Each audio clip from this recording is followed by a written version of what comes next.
How's it going, folks? CR here, and this video is going to be a mixed mash of things. I'm going to be discussing a few different topics, probably pretty briefly. I'm not going to go into depth on them just yet. I'm basically going to have the comment section open.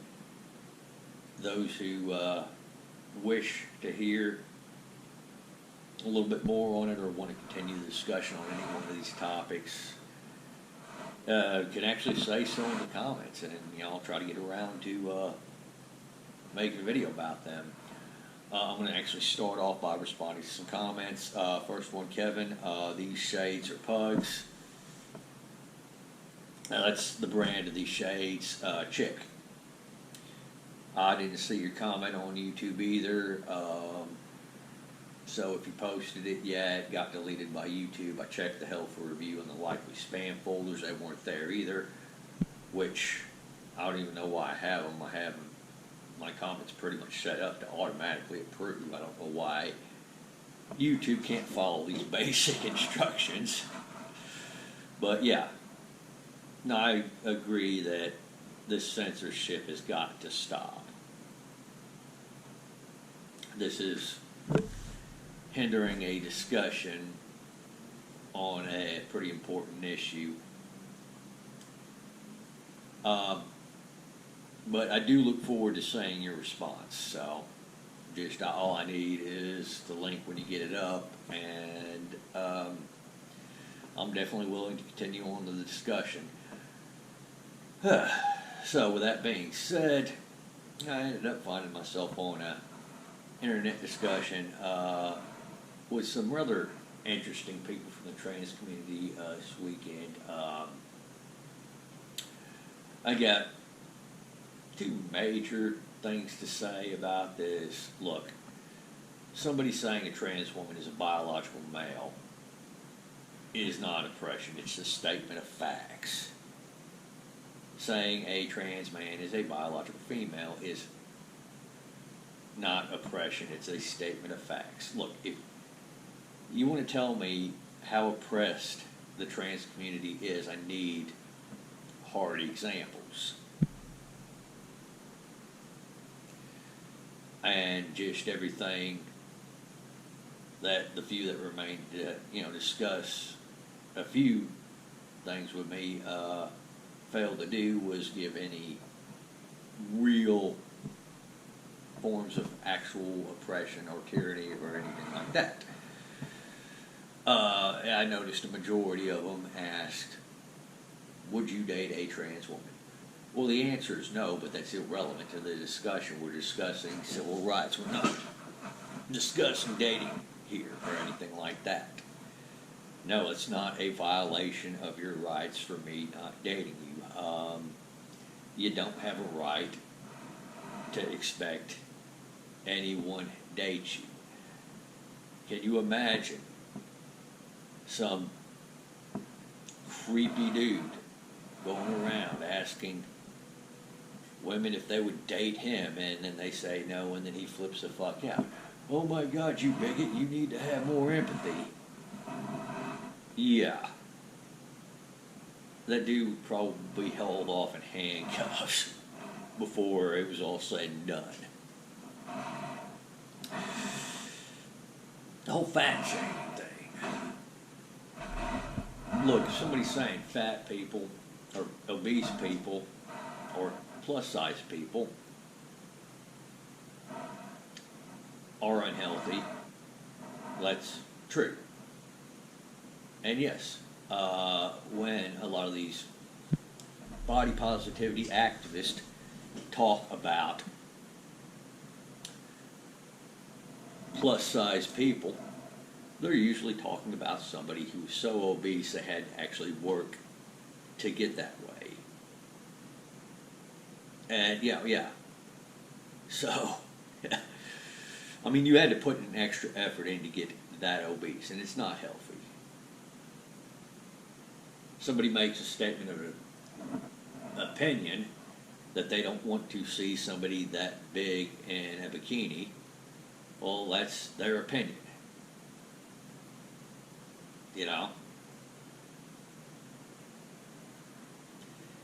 It just is what it is. It is still unhealthy. And what a lot of these body positivity activists do not realize is that the only reason why we have so many people who are morbidly obese in this country is simply because we have the resources, infrastructure, technology, and compassion to even, well, I wouldn't say compassion, but, apathy is probably the better word, to let them get that way. I mean, sorry, this whole body positivity thing is not helping them out. Telling somebody it's fine when it's clearly not is not helping that person out. You go back since the camera was first invented and look at all the photos of different people that were taken by those cameras from then until the early 1900s, you'll notice a trend. You do not see a whole bunch of people that are morbidly obese. There's a reason for that. We didn't have the resources, economy, infrastructure, or anything like that to be able to support that. You go back and look at all these family farms that people grew up on in those days. They did not have time for people to be lazy, sit around, and just eat until they turn into a walking blimp. Didn't happen. Furthermore, didn't have the resources to take care of you if you got sick, had a heart attack, or anything like that. So, yeah. You look at a lot of these old family farms, people who grew up on these old family farms, they had in the double digits of siblings. There is a reason for that. The first and most obvious reason that comes to most people's head is that there's a lot of work involved in that. You needed as much help as you could get. Yeah, kids growing up on those farms learn the value of work at a very early age. Furthermore, this is the one that a lot of people nowadays don't think about. The fact of the matter is that another reason why people who were growing up or who lived on family farms had so many kids is because you didn't know which ones were going to live and which ones were going to die. Yeah, survival in those days wasn't quite like today. I mean, we take our survival for granted, I think, in many ways that previous generations wouldn't have. All right, so where was I? Oh, yes. The point I was getting at with the family farms is that we did not have the same technology, economy, and infrastructure we do today. Many injuries, ailments, or anything like that they got back then were not as treatable then as they were today. So, yeah. I'm going to wrap the body positivity one up on that. Libertarian Party. Folks, I've seen JoJo's platform as well. I love JoJo's platform. Didn't like the fact she bent the knee to Black Lives Matter. She's going to have to learn to not do that sort of thing. Unfortunately, she's not going to win president. Libertarians, the party does not have the, how do I put this, the same type of influence the Republicans have. What needs to happen with the Libertarian Party is we need to focus on state and local elections first. You need to build up areas where Libertarian candidates are winning locally and at the state level, and that way that influence can expand. When people start to see, hey, my taxes are lower, I can do more stuff than what I could before, and our economy starts getting better, that's when we're going to have more clout to be able to go for the federal positions. I mean, JoJo's platform is great and all that, but let's say she was elected this November, and those 4 years that she is president, how much of that platform do you think she's actually going to be able to get done? Certain areas she's going to have Republicans blocking her, certain areas she's going to have Democrats blocking her in the House and Senate. So yeah, I mean, the platform's great, it's just she's not going to be able to follow through on it. So yeah, I mean, Libertarians, we need to build up from the ground up. And unfortunately, I wish we'd been doing that years ago. I think it's still possible to do this going forward, but we're entering into much rougher times. All these unconstitutional laws that are infringing on people's freedoms didn't get there overnight. Unfortunately, it's not going to go away overnight either. We've got to wean this country off of its dependency on government, which is actually not as much as other countries, but still we could be doing better ourselves. So that's where I stand with the Libertarian Party right now. This election coming up, yeah, this election coming up is going to be a very hotly contested one. And those mail-in ballots are going to make it even worse. So already we have vulnerabilities in our current election system as is, and that is excluding the universal mail-in ballots that a certain party is demanding that we have. So, might want to brace for that one. With that being said, everyone knows that Ruth Bader Ginsburg has passed on, and it seemed like the second she passed on, several people jumped out to get into the discussion on whether or not Trump should be nominating a Supreme Court justice to fill her role. Now,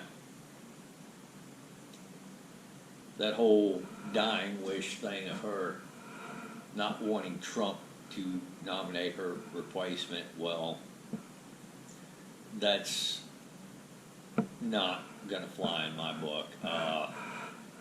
The seat was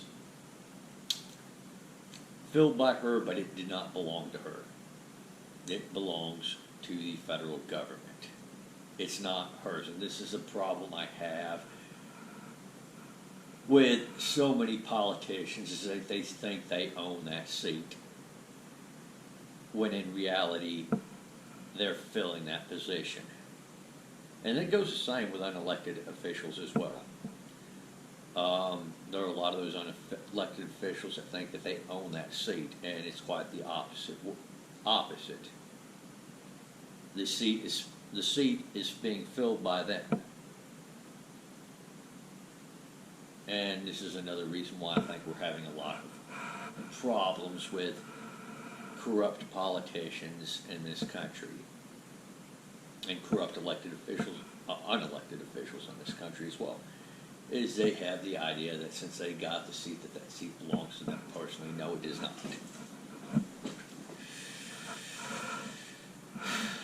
So my opinion on whether or not Trump should nominate somebody to replace Ruth Bader Ginsburg, well, I can do a whole nother video on this one just in and of itself. But, and I mean, I can go into the various reasons in great detail as to why I think he should. Suffice to say, the major one here is that we have a hotly contested election coming up, and you're a fool to think that it's not going to find its way in front of the Supreme Court. There's a very good chance that it's going to find its way in front of the Supreme Court. And what will make matters worse is if the Supreme Court deadlocks on this decision.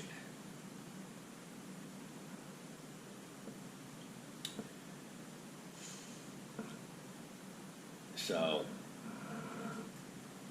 there's already enough fracturing in this country. There's already enough unrest in this country as is.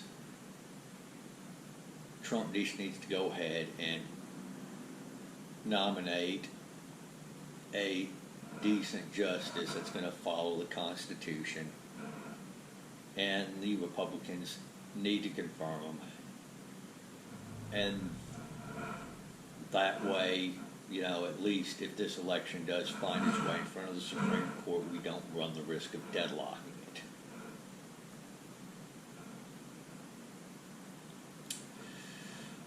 I understand that Democrats have threatened to add more seats to the Supreme Court next time they take power.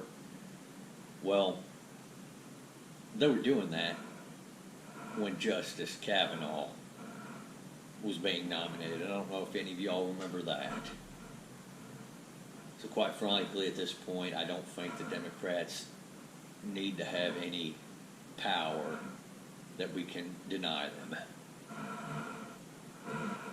They've just gone way off the deep end.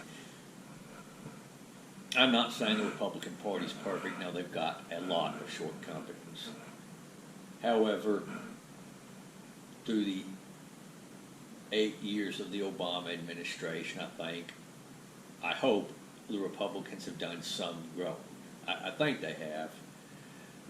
One such example is gay marriage. This is one of the things that the Republicans should have not wasted any effort at all trying to block. Sorry, you have your personal convictions on it, and you want to bring up the sanctity of marriage argument to me. I say that marriage lost its sanctity the second the government put its hands on it. Just plain and simple. So, yeah, the Democrats also have a lot of growing to do. And I know I have some friends that just absolutely do not want Trump back in office. They don't want him to have the power and stuff like that. And to that I say, look at Biden's campaign. Now look at his platform.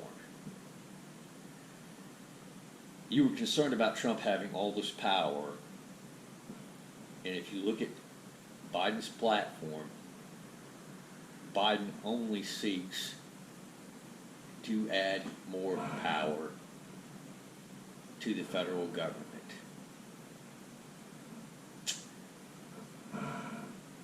Now, the Republicans aren't in a hurry to, how do I put this, relinquish this power. That part is true. You can argue with them about taking more power. Unfortunately, if Biden wins this election, there will be a lot more power that gets concentrated into the hands of the federal government.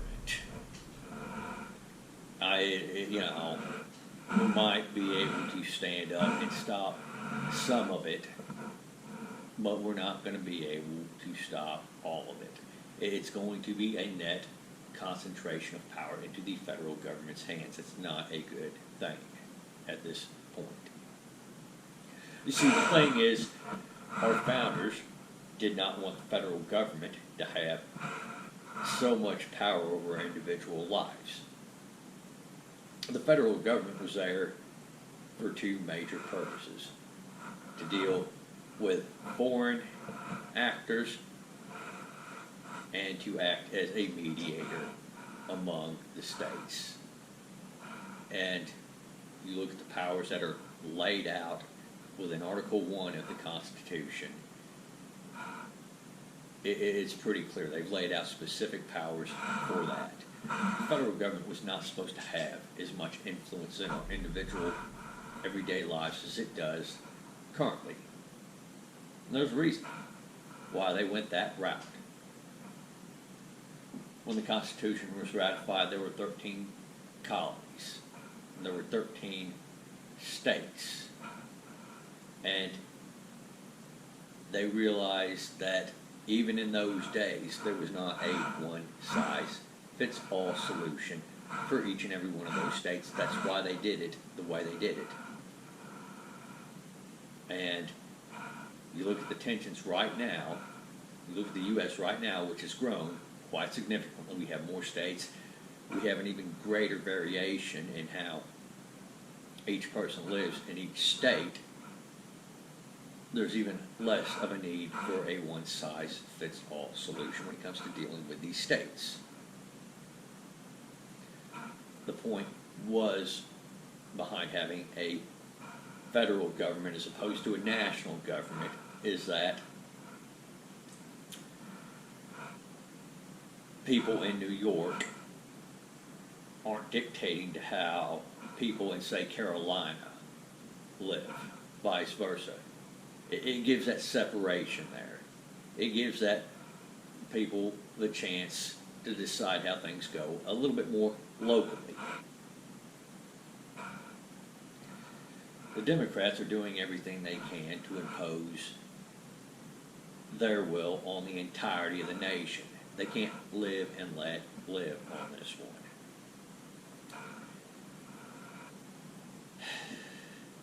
So, with that being said, no, we don't need them to have any more power right now at the moment. They have not learned.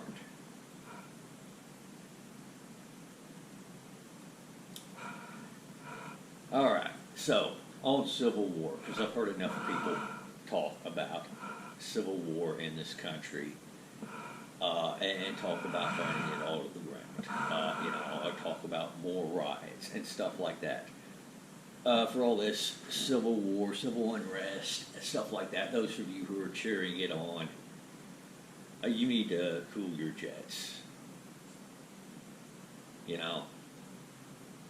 You get what you want and you put this country into a hot civil war, you're going to find out real quickly that it's not going to be as happy as you think it's going to be.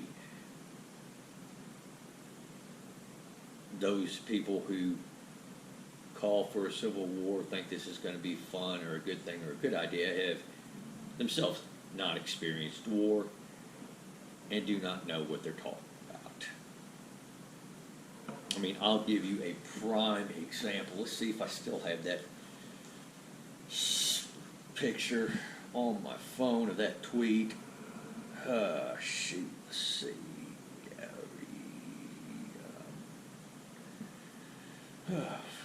Shoot, let's see. Is it in this one right here? No, it's not. Let's see.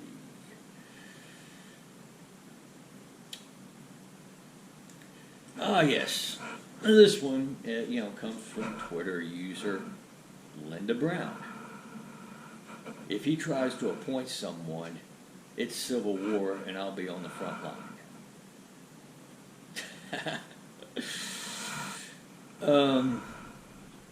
And the funny thing is I bet this person hasn't so much as even fired a firearm before in their life. And yes, I understand that when it comes to warfare, firing a weapon, being able to operate a weapon is a necessary skill. It's not the only skill, but it is still a necessary skill. Another thing you need to take into account is how in shape are you? I'd say, Miss Linda Brown, you don't look like you're in any sort of physical condition to be fighting on the front lines. I'm just going to let you know that right now. Same way I see with a lot of people who were talking about Civil War.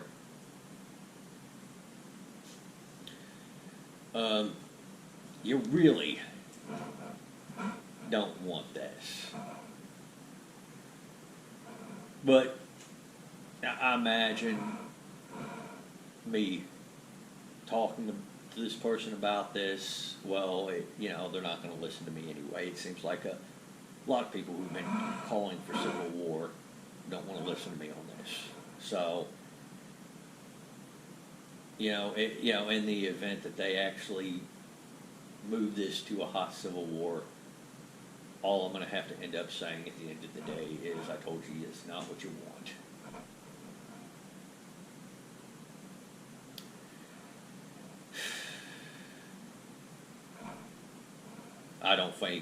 I hope that these people are not competent enough to actually move it to a hot civil war.